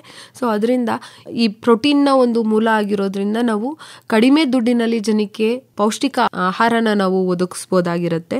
ಇದೊಂದು ಆಹಾರ ಭದ್ರತೆನೂ ಕೂಡ ಕಲ್ಪಿಸ್ತೀವಿ. ಇದರಿಂದ ಏನಾಗುತ್ತೆ, ನಮಗೆ ಮೀನನ್ನ ತಿನ್ನೋದ್ರಿಂದ ನಮಗೆ ಒಮೆಗಾ 3 ಫ್ಯಾಟಿ ಆಸಿಡ್ಸ್ ಅಂತ ಸಿಗುತ್ತೆ, ವಿಟಮಿನ್ ಸಿಗುತ್ತೆ, ಮಿನರಲ್ ಸಿಗುತ್ತೆ. ವಿಟಮಿನ್ನಲ್ಲಿ ವಿಟಮಿನ್ ಡಿ, B12 ಮತ್ತು ಮಿನರಲ್ಸ್ ಅಲ್ಲಿ ಜಿಂಕು, ಅಯನ್ನು ಇದೆಲ್ಲ ಸಿಗೋದ್ರಿಂದ ಪೌಷ್ಟಿಕಾಂಶಗಳು ನಾವು ಮೀನನ್ನ ಒಂದು ಪೌಷ್ಟಿಕ ಆಹಾರ ಅಂತ ಹೇಳಿ ಕರಿತೀವಿ. ಹಾಗೇನೆ ನೀವು ಇತ್ತೀಚೆಗೆ ನೋಡಿರ್ಬೋದು, ಎಲ್ರಿಗೂ ಹೃದಯ ಸಂಬಂಧಿತ ಕಾಯಿಲೆಗಳಿರುತ್ತೆ. ಸೊ ಮೀನು ಹೃದಯ ಸಂಬಂಧಿತ ಕಾಯಿಲೆಗಳನ್ನ ಮತ್ತೆ ರಕ್ತ ಒತ್ತಡನ ಕಡಿಮೆ ಮಾಡಿಸೋದಕ್ಕೆ ಕೂಡ ಮೀನಿನ ಸೇವನೆಯಿಂದ ನಾವು ಸಹಾಯ ಆಗುತ್ತೆ. ಹಾಗೇನೆ ದೀರ್ಘಕಾಲದ ರೋಗಗಳಿರುತ್ತೆ, ಕಾಯಿಲೆಗಳಿರುತ್ತೆ. ಈಗ ಒಂದು ಡಿಪ್ರೆಷನ್ ಆಗಿರ್ಬೋದು, ಮತ್ತೆ ನಮ್ದು ರೋಗ ನಿರೋಧಕ ಶಕ್ತಿ ಆಗಿರ್ಬೋದು, ಕಣ್ಣಿನ ಒಂದು ದೃಷ್ಟಿನ ಉತ್ತಮ ಪಡಿಸ್ಕೊಳ್ಳೋದಕ್ಕೋಸ್ಕರ ಕೂಡ ನಾವು ಮೀನಿನ ಸೇವನೆಯನ್ನ ಮಾಡ್ಬೋದು. ಆಹಾರದ ಜೊತೆಗೆ ಆರ್ಥಿಕ ಲಾಭನೂ ಕೂಡ ತಂದ್ಕೊಡೋದ್ರಿಂದ ನಾವು ಮೀನು ಕೃಷಿನ ನಾವು ಮಾಡೋದ್ರಿಂದ ತುಂಬಾ ಉಪಯೋಗನೂ ಆಗುತ್ತೆ. ಈಗ ತುಂಬಾ ಜನಕ್ಕೆ ಉದ್ಯೋಗ ಅವಕಾಶಗಳು ಸಿಗುತ್ತೆ. ಎಲ್ಲರೂ ಸರ್ಕಾರಿ ನೌಕರಿನೇ ಉದ್ಯೋಗ ಅಂತಂದ್ರೇನೆ ಎಲ್ರಿಗೂ ಏನೋ ಒಂದು ಕಾನ್ಸೆಪ್ಟ್ ಇದೆ ಅಂತಂದ್ರೆ ಸರ್ಕಾರಿ ನೌಕರಿ. ಉದ್ಯೋಗ ಅನ್ನೋದು ಬರೀ ಸರ್ಕಾರಿ ನೌಕರಿಗೆ ಮಾತ್ರ ಸೀಮಿತ ಆಗಬಾರ್ದು. ಒಂದು ಕೃಷಿ ಮಾಡೋದು ಕೂಡ ಉದ್ಯೋಗ, ಮನೇಲಿ ಕೆಲಸ ಮಾಡೋದು ಕೂಡ ಒಂದು ಉದ್ಯೋಗನೇ. ಸೊ ಎಲ್ಲ ಥರದ ಉದ್ಯೋಗ ಅಂತ ನಾವು ಹೇಳಬೇಕು. ಹೇಳಿದಾಗ ಮೋಸ್ಟ್ಲಿ ಈಗಿನ ಎಲ್ಲ ರೈತರಿಗೂ ಅದೊಂದು ಉದ್ಯೋಗ ಅಂತ ಅನ್ನಿಸ್ಬೋದು. ಎಲ್ಲರೂ ಸುಮ್ಮನೆ ಕೃಷಿನ ನಾವು ಉದ್ಯೋಗ ಅಂತ ಕನ್ಸಿಡರ್ ಮಾಡಿ ನಾವು ಬೆಳೆದಾಗ ಮೋಸ್ಟ್ಲಿ ಆ ಒಂದು ಆತ್ಮೀಯತೆ ಜೊತೆಗೆ ಉದ್ಯೋಗನೂ ಸೇರ್ಕೊಂಡಾಗ ನಾವು ಹೆಚ್ಚಿನ ಲಾಭನ ನಾವು ಮಾಡ್ತೀವಿ ಅಂತ ಅನಿಸುತ್ತೆ. ನಮ್ಮದು ಮೀನುಗಾರಿಕೆ ಬರೀ ಬೆಳೆದು ಇಲ್ಲಿರೋದಕ್ಕೆ ಮಾತ್ರ ಅಲ್ಲ, ನಾವು ದೇಶ ವಿದೇಶಗಳಿಗೂ ನಾವು ಮೀನನ್ನು ಬೆಳೆದು ನಾವು ರಫ್ತು ಮಾಡಿ ನಾವು ಅದರಿಂದನೂ ಕೂಡ ಲಾಭನ ನಾವು ಪಡ್ಕೋಬೋದು. ಈಗಲೂ ಕೂಡ ನಾವು ನಮ್ಮದು ಆರ್ಥಿಕತೆಗೆ ನಮ್ಮದು ಮೀನುಗಾರಿಕೆಯಿಂದ ನಮ್ಮದು ಅದೊಂದು ಸ್ವಲ್ಪ GDPಗೂ ಕೂಡ ನಾವು ಮೀನು ಕೃಷಿಲಿ ನಾವು ಕಾಂಟ್ರಿಬ್ಯೂಟ್ ಮಾಡ್ತಿದ್ದೀವಿ. ಸೊ ಅದರಿಂದ ಹೆಚ್ಚಿನ ಸಂಖ್ಯೆಯಲ್ಲಿ ನಾವು ಮೀನು ಕೃಷಿನ ಅಳವಡಿಸ್ಕೋಬೇಕು. ಆಗ ಸಮಗ್ರ ಮೀನು ಕೃಷಿನಲ್ಲಿ ಕೃಷಿ ಜೊತೆಗೆ ಮೀನುಗಾರಿಕೆಯನ್ನು ಮಾಡಿದಾಗ ನಾವು ಸ್ವಲ್ಪ ಮಟ್ಟಿಗೆ ಹೆಚ್ಚಿನ ಆದಾಯನ ನಾವು ಪಡ್ಕೋಬೋದಾಗಿರುತ್ತೆ. ಬಟ್ ಇದನ್ನು ಮಾಡಿದಾಗ ಬರೀ ನಾವು ಇದುವರೆಗೂ ಲಾಭ ಅಂತ ಮಾತ್ರ ಮಾತಾಡ್ತಿರ್ತೀವಿ. ಸೊ ಇದನ್ನೆಲ್ಲ ನಾವು ಮಾಡಬೇಕಾದಾಗ ನಮಗೆ ನಮ್ಮದೇ ಆದಂಥ ಕೆಲವು ಸವಾಲುಗಳು ಕೂಡ ಬರುತ್ತೆ ಮೀನುಗಾರಿಕೆನ ಮಾಡಬೇಕಾದ್ರೆ. ಬಟ್ ನಮ್ಮದ್ರಲ್ಲಿ ಮೀನುಗಾರಿಕೆನಲ್ಲಿ ಏನಂತಂದರೆ ಮೀನುಗಳಿಗೆ ರೋಗ ಬಂದು ಸತ್ತೋಗೋದು ಸ್ವಲ್ಪ ತೀರಾ ಕಡಿಮೆ, ಎಲ್ಲೋ ಅಲ್ಲೊಂದು ಇಲ್ಲೊಂದು ಆಗುತ್ತೆ. ಅಂದರೆ ಕೆರೆಗಳಲ್ಲೂ ಸತ್ತೋಗಲ್ಲ. ಯಾವಾಗ ಹೊಸ ನೀರು ಬರುತ್ತೆ, ಹೊಸ ನೀರು ಬಂದಾಗ ಸ್ವಲ್ಪ ಟರ್ಬಿಡ್ ಆಗುತ್ತೆ, ಗಿಲ್ ಚೋಕ್ ಆಗುತ್ತೆ, ಆಗ ಸ್ವಲ್ಪ ಮರಣ ಹೊಂದುತ್ತೆ ಬಿಟ್ಟರೆ. ಸೊ ಬೇರೆ ಟೈಮಲ್ಲೆಲ್ಲ ಕೆರೆಗಳಲ್ಲೂ ಅಷ್ಟೇ ಒಂದು ನೀರಿನ ಕ್ವಾಲಿಟಿಯಿಂದ ಸ್ವಲ್ಪ ಸಾಯುತ್ತೆ ಬಿಟ್ಟರೆ ರೋಗ ಬಂದು ಸಾಯೋದು ಎಲ್ಲ ತೀರಾ ಕಡಿಮೆ ಕಲ್ಚರ್ ಇದರಲ್ಲಿ. ಅದಕ್ಕೋಸ್ಕರ ನಾನು ಹೇಳೋದು ಅಂತಂದರೆ ಮೀನಿಗೆ ರೋಗನೂ ನೀವು ನಿವಾರಣೆ ಮಾಡಬೇಕು, ನೀರಿನ ಗುಣಮಟ್ಟನ ಕಾಪಾಡ್ಕೋಬೇಕು, ಕಲ್ತ್ಕೊಳ್ಳೋದು ಸ್ವಲ್ಪ ಅದು ನೀವು ಹೆಚ್ಚಿನ ಜ್ಞಾನನ ಅಲ್ಲಿ ಹರಿಸ್ಬೇಕಾಗುತ್ತೆ. ಹಾಗೆ ಕೂಡ ತಾಂತ್ರಿಕ ಜ್ಞಾನದ ಬಗ್ಗೆ ನೀವು ಸ್ವಲ್ಪ ತಿಳ್ಕೊಂಡು ನೀವು ಹತ್ತಿರದ ಕಚೇರಿನಲ್ಲಿರೋರನ್ನ ನೀವು ಸಂಪರ್ಕಿಸಿ, ನಿಮಗೇನಾದರೂ ಪ್ರಾಬ್ಲಮ್ ಆಗ್ತಿದೆ ಅನಿಸ್ದಾಗ ನೀವು ಅವ್ರಿಗೆ ಫೋನ್ ಮಾಡಿ ಕರೆಸಿ ನೀವು ಒಂದು ಮಾಹಿತಿನ ಪಡ್ಕೊಂಡು ಅರಿವನ್ನ ಪಡ್ಕೊಂಡು ನೀವು ಮೀನು ಕೃಷಿನ ಮಾಡ್ತಾ ಹೋಗ್ಬೋದು. ಹಾಗೆಯೇ ಈಗ ಎಲ್ರಿಗೂ ಗೊತ್ತಿರುತ್ತೆ, ಕೆರೆನ ಒಂದು ತೊಗೊಂಡ್ಮೇಲೆ ನಿಮಗೆ ಕೆರೆಗಳಲ್ಲಿ ಒಂದು ಕ್ಯಾಟ್ ಫಿಶ್ ಅಂತಲೂ ಸಿಗುತ್ತೆ. ಆ ಫಿಶ್ಗಳನ್ನೆಲ್ಲ ಯಾರು ಸೇವನೆನೂ ಮಾಡಬಾರ್ದು, ಮಾರಾಟನೂ ಮಾಡಬಾರ್ದು. ಅದು ಕೂಡ ನಿಷೇಧ ಇರೋದ್ರಿಂದ ಯಾರೂ ಕ್ಯಾಟ್ ಫಿಶ್ ಸೇವನೆಯನ್ನು ಮಾಡಬೇಡಿ, ಹಾಗೆ ಅದನ್ನು ಹಿಡಿಲೂಬೇಡಿ, ಮಾರಾಟನೂ ಮಾಡಬೇಡಿ ಅಂತ ಕೇಳ್ಕೊತೀನಿ. ಹಾಗಾದರೆ ನೀವು ಕೇಳ್ಬೋದು, ಹಾಗಾದರೆ ಮೇಡಮ್ ಕೆರೆಯಲ್ಲಿ ಮೀನು ಸಿಗುತ್ತೆ, ನಾವು ಏನು ಮಾಡಬೇಕು ಹಾಗಾದರೆ? ಸೊ ಕಲ್ಚರ್ ಸ್ವಂತ ಪಾಂಡಲ್ಲಿ ಮಾಡೋದನ್ನಂತೂ ನಾವು ನಿಷೇಧ ಮಾಡಿದ್ದೀವಿ, ಅದನ್ನು ಯಾರೂ ಮಾಡಲೂಬಾರ್ದು, ಇದು ಮಾಡಬಾರ್ದು. ಬಟ್ ಕೆರೆಗಳಲ್ಲೆಲ್ಲ ಸಿಕ್ಕಿದಾಗ ನಾವೇನು ಹೇಳ್ತೀವಿ ಅಂದರೆ ಮೀನನ್ನ ಸಿಕ್ಕಿದಾಗ ಹೂತಾಕ್ಬಿಡಿ, ಸಾಯಿಸ್ಬಿಡಿ ಅಂತ ಹೇಳ್ತೀವಿ ಹೊರತು ನಾವು ಅದನ್ನು ಮಾರಾಟ ಮಾಡೋದನ್ನ ನಿಷೇಧ ಮಾಡಿದ್ದೀವಿ. ಯಾಕಂದ್ರೆ ನಿಮ್ಗೆಲ್ರಿಗೂ ಗೊತ್ತಿರುತ್ತೆ ಕ್ಯಾಟ್ ಫಿಶ್ನ ನಾವು ಏನಕ್ಕೆ ನಿಷೇಧ ಮಾಡಿದ್ದೀವಿ ಅಂತ. ಕ್ಯಾಟ್ ಫಿಶ್ ಅಂದರೆ ಏನಂತಂದರೆ ಅದನ್ನು ಏನು ಹಾಕಿದ್ರೂ ತಿನ್ನುತ್ತೆ. ನಮ್ಮದು ಏನೀಗ ಕಟ್ಲಾ, ರೋಹು ಎಲ್ಲ ಅದೆಲ್ಲ ಫಿಲ್ಟರ್ ಫೀಡರ್ಸ್ ಅಂತ ಹೇಳ್ತೀವಿ. ಏನು ಅಲ್ಲಿ ಬೆಳೆಯುವಂಥ ಒಂದು ಪ್ಲ್ಯಾಂಕ್ಟೋನು, ಝೂ ಪ್ಲ್ಯಾಂಕ್ಟೋನ್ನ ತಿನ್ಕೊಂಡು ಬದುಕುವಂಥ ಮೀನುಗಳು. ಇದು ಹಾಗಲ್ಲ, ನೀವು ಒಂದು ಕೋಳಿ ವೇಸ್ಟ್ ಹಾಕಿದ್ರೂ ತಿನ್ನುತ್ತೆ, ಅದು ಏನು ಹಾಕಿದ್ರೂ ತಿನ್ನುತ್ತೆ. ಈಗೇನೋ ಕೋಳಿಗೆ ರೋಗ ಬಂದಿರುತ್ತೆ, ಅದನ್ನ ಹಾಕಿ ಕಲ್ಚರ್ ಮಾಡಿರ್ತಾರೆ, ನೀವು ಅದನ್ನು ತಿಂದಾಗ ಕೋಳಿಗಿರೋ ಅಂಥ ಒಂದು ರೋಗ ಫಿಶ್ಗೂ ಬರುತ್ತೆ. ಅಂದರೆ ಅದೆಲ್ಲ ಅಕಮ್ಯುಲೇಟ್ ಆಗಿ ಸಣ್ಣ ಸಣ್ಣ ಪ್ರಮಾಣದಲ್ಲೇ ತಿಂದರೂ ಅಕಮ್ಯುಲೇಟ್ ಆಗಿ ಆಗಿ ಆಗಿ ಅದೇನಾಗುತ್ತೆ ಅದರಲ್ಲೂ ಡೆಪಾಸಿಟ್ ಆಗ್ತಾ ಹೋಗುತ್ತೆ. ಅದರಲ್ಲಿನೂ ಕೂಡ ಕೆಮಿಕಲ್ಸು, ರಾಸಾಯನಿಕಗಳು ಅಥವಾ ಒಂದು ಏನದಕ್ಕೆ ರೋಗ ಇರುತ್ತೆ ಅದರಲ್ಲಿ ಡೆಪಾಸಿಟ್ ಆಗಿರೋದ್ರೆ ಅದನ್ನು ನೀವು ತಿಂದಾಗ ಕೂಡ ನಿಮಗೆ ಅದು ಆರೋಗ್ಯಕ್ಕೆ ತೊಂದರೆ ಉಂಟಾಗುತ್ತೆ. ಹಾಗೆಯೇ ಅದು ತುಂಬ ಕಾರ್ನಿವೋರಸ್ ಫಿಶ್ ಆಗಿರೋದ್ರಿಂದ ನಾವು ಅದನ್ನು ಸೇವನೆಯನ್ನು ಮಾಡಬಾರ್ದು ಅಂತ ಹೇಳ್ತೀವಿ. ಟಿ ನರಸೀಪುರ ತಾಲೂಕಲ್ಲಿ ಯಾವ ರೀತಿ ಮೀನು ಕೃಷಿ ಅಭಿವೃದ್ಧಿ ಆಗಿದೆ? ಟಿ ನರಸೀಪುರ ತಾಲೂಕಿನಲ್ಲಿ ಟೋಟಲ್ ಈಗ 12 ಕೆರೆಗಳಿದೆ ಸರ್. ಅಂದರೆ ಗ್ರಾಮ ಪಂಚಾಯಿತಿ ಕೆರೆಗಳು ಒಂದು 40 ಗ್ರಾಮ ಪಂಚಾಯಿತಿ ಕೆರೆ ಇದೆ. ಪ್ರೈವೇಟ್ ಫಾರ್ಮರ್ಸಲ್ಲಿ ಒಂದು 5 ಹೆಕ್ಟೇರ್ ಮೀನು ಅಂದರೆ ಸ್ವಂತ ಜಮೀನಲ್ಲಿ ಪಾಂಡ್ ಕೂಡ ಮಾಡ್ಕೊಂಡಿದ್ದಾರೆ. ಹಾಗೆ ಈಗ ನಾವು ಹೇಳ್ದಂಗೆ ತಿಲಾಪಿಯಾ ಮೀನು ಮರಿನ ಕೂಡ ಕೊಡ್ತಾ ಇದ್ದೀವಿ ಕೃಷಿ ಹೊಂಡಗಳಿಗೆ. ಸೊ ಈಗ ಸದ್ಯಕ್ಕೆ ನಾವು ಒಂದು 10 ಜನಕ್ಕೆ ಕೃಷಿ ಹೊಂಡದವ್ರನ್ನ ತಗೊಂಡು ಅವರಿಗೆ ಕೂಡ ನಾವು ವಿತರಣೆನ ಮಾಡ್ತಿದ್ದೀವಿ. ಹಾಗೆ ನಮ್ಮದ್ರಲ್ಲಿ 56 ಕಿಲೋಮೀಟರ್ ನದಿ ಭಾಗ ಇದೆ ಸರ್. ನಮ್ಮದ್ರಲ್ಲಿ ಅಲ್ಲಿ ಸ್ವಲ್ಪ ಜಾಸ್ತಿ ಮೀನುಗಾರರು ಇದ್ದಾರೆ. ನಿಮ್ಗೆಲ್ಲರಿಗೂ ಗೊತ್ತಿರುತ್ತೆ, ತಲಕಾಡಿಗೆ ಹೋಗಿರ್ತಾರೆ ಎಲ್ಲರೂ. ಆ ಒಂದು ತಲಕಾಡು, ಎಮ್ಗೆ, ಆ ಕಡೆ ಮಾವನಹಳ್ಳಿ, ಹಾಗೆ ಮುಂದೆ ಹೋದರೆ ಮೇದ್ನಿ, ಅಲ್ಲಿ ಎಲ್ಲ ತುಂಬ ಮೀನುಗಾರರು ಇದ್ದಾರೆ ಸರ್. ನಮ್ಮದೇ ಟೌನ್ನಲ್ಲೂ ಕೂಡ ಒಂದು ಕಪಿಲಾ ನದಿ ಹರಿಯುತ್ತೆ, ಇಲ್ಲೂ ಕೂಡ ಒಂದಷ್ಟು ಮೀನುಗಾರರಿದ್ದಾರೆ. ಸೊ ತುಂಬ ನದಿ ಮೀನುಗಾರಿಕೆನಲ್ಲಿ ಮೀನುಗಾರರನ್ನ ತುಂಬ ನೋಡ್ತೀವಿ ಸರ್ ನಾವು ಅಲ್ಲಿ. ಅಂದ್ರೆ ಅಲ್ಲೂ ಕೂಡ ಮೀನುಗಾರಿಕೆ ಅಭಿವೃದ್ಧಿ ಆಗ್ತಾ ಇದೆ. ಇದೆ ಸರ್. ಮೊದಲಿಂದ ತಳಿಗಳನ್ನ ಬೆಳೆಯೋ ಪ್ರಯತ್ನ ಮಾಡ್ತಾ ಇದ್ದಾರೆ. ಅಂದ್ರೆ ಈಗ ಅಂದ್ರೆ ಹೊಸ ತಳಿ ಅಂತಂದ್ರೆ ಸರ್ ಎಲ್ರಿಗೂ ಈಗ ಗೊತ್ತಿರ್ಬೋದು. ಮುಂಚೆ ಎಲ್ಲ ಇರಲಿಲ್ಲ, ಮರಲ್ಸ್ ಅಂತ ಈಗ ಅದನ್ನ ತುಂಬಾ ಜನ ಬೆಳೀತಾ ಇದ್ದಾರೆ. ಅದಕ್ಕೆ ಒಳ್ಳೆ ರೇಟ್ ಇದೆ. ಬಟ್ ಅದೇನಂತಂದ್ರೆ ಇನ್ವೆಸ್ಟ್ಮೆಂಟ್ ಕೂಡ ಸ್ವಲ್ಪ ಅಷ್ಟೇ ಇರುತ್ತೆ ಸರ್. ಲಾಭ ಎಷ್ಟು ಬರುತ್ತೋ ಇನ್ವೆಸ್ಟ್ಮೆಂಟ್ ಕೂಡ ಅಷ್ಟೇ ಇರುತ್ತೆ. ಸೊ ಹೊಸದಾಗಿ ಅದನ್ನ ಮಾಡ್ತಿದ್ದಾರೆ. ಮತ್ತೆ ಈಗ ನಾವು ತಿಲಾಪಿಯಾ ಅಂತ ಹೇಳ್ತಿದ್ದೀವಲ್ಲ ಸರ್, ಮುಂಚೆ ಎಲ್ಲ ಕೊಡ್ತಿರ್ಲಿಲ್ಲ. ಬಟ್ ಈಗ ನಮ್ದೇ ಫಾರಂ ಇದೆ ಕರಿಮುದ್ನಳ್ಳಿ ಅಂತ ಹೇಳಿ. ಅಲ್ಲಿಂದ ನಾವು ತಿಲಾಪಿಯಾನ ನಾವು ಬ್ರೀಡ್ ಮಾಡಿಸಿ ಅಲ್ಲಿಂದ ನಾವು ತಿಲಾಪಿಯಾ ಕಲ್ಚರ್ನ ಮಾಡಿಸ್ತಾ ಇದೀವಿ ಸರ್. ಹೊಸದಾಗಿ ಇದೆರಡು ಮೀನುಗಳನ್ನ ನಾವು ಮಾಡ್ತಿದ್ದೀವಿ. ಅಂದರೆ ನೋಡಿ, ಮೀನನ್ನು ಬೆಳಿಬೇಕು, ಮೀನನ್ನು ತಿನ್ನಬೇಕು, ಅಲ್ಪ ಸ್ವಲ್ಪ ಮಾರಾಟ ಮಾಡಿ ಆದಾಯನೂ ಮಾಡ್ಕೋಬೇಕು. ಹೌದು. ಅವೇ ಹೇಳಿದ ಹಾಗೆ ಸಮಗ್ರ ಕೃಷಿ ಪದ್ಧತಿ ಏನಿದೆ ಅದನ್ನ ಅಳವಡಿಸ್ಕೋಬೇಕು. ಶ್ವೇತಾ ಅವರೇ, ಹೆಚ್ಚಿನ ಮಾಹಿತಿಗೆ ತಮ್ಮನ್ನೇ ನೇರವಾಗಿ ಸಂಪರ್ಕ ಮಾಡಬೇಕು ಅಂತ ಆದ್ರೆ ಸಂಪರ್ಕಕ್ಕಾಗಿ ನಮ್ಮನ್ನ ಮೊಬೈಲ್ ಸಂಖ್ಯೆನ ಸರ್, ನಮ್ಮ ಕಚೇರಿ ಇರೋದು ನರಸೀಪುರದಲ್ಲಿ ಇದೆ ಸರ್. ನರಸೀಪುರದಲ್ಲಿ ಸಂತೆಮಾಳ ತಲಕಾಡಿಗೆ ಹೋಗೋ ರೋಡಲ್ಲೇ ನಮ್ಮ ಆಫೀಸ್ ಇದೆ. ಇನ್ನು ಹೆಚ್ಚಿನ ಮಾಹಿತಿಗಾಗಿ ನಿಮ್ಗೆ ಏನಾದರೂ ಬೇಕಾದ್ರೆ ನನ್ನ ದೂರವಾಣಿ ಸಂಖ್ಯೆಗೂ ಕೂಡ ಕರೆ ಮಾಡ್ಬೋದು.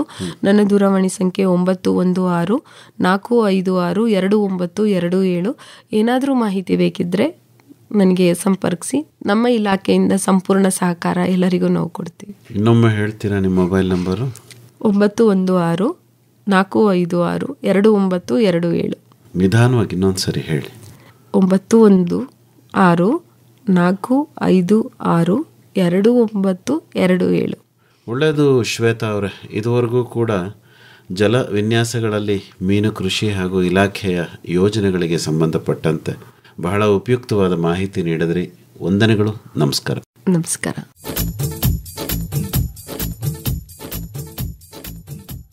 ಜಲ ವಿನ್ಯಾಸಗಳಲ್ಲಿ ಮೀನು ಕೃಷಿಯನ್ನು ಕುರಿತು ಟಿ ನರಸೀಪುರ ತಾಲೂಕು ಮೀನುಗಾರಿಕಾ ಇಲಾಖೆಯ ಸಹಾಯಕ ನಿರ್ದೇಶಕರಾದ ಕೆಬಿ ಶ್ವೇತಾ ಅವರೊಂದಿಗೆ ಸಂದರ್ಶನವನ್ನು ಕೇಳಿದಿರಿ. ಬರುವ ವಾರ ಮರೇಲ್ ಮೀನು ಸಾಕಾಣಿಕೆಯನ್ನು ಕುರಿತು ಮಳವಳ್ಳಿ ತಾಲೂಕು ಕಿರುಗಾವಲು ಹೋಬಳಿ ದೇವಿಪುರ ಗ್ರಾಮದ ಡಿಪಿ ಮಲ್ಲೇಶ್ ಅವರೊಂದಿಗೆ ಸಂದರ್ಶನವಿದೆ. ಮತ್ಸ್ಯ ತರಂಗ.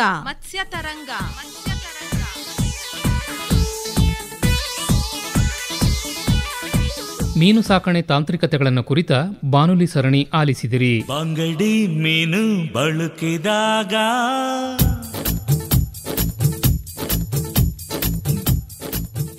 ಸಹಯೋಗ ಮೀನುಗಾರಿಕಾ ಇಲಾಖೆ. ನಿರ್ಮಾಣ ನೆರವು ಆರ್ ಲೋಕೇಶ್ವರಿ. ಪರಿಕಲ್ಪನೆ ಹಾಗೂ ನಿರ್ಮಾಣ ಎನ್ ಕೇಶವಮೂರ್ತಿ.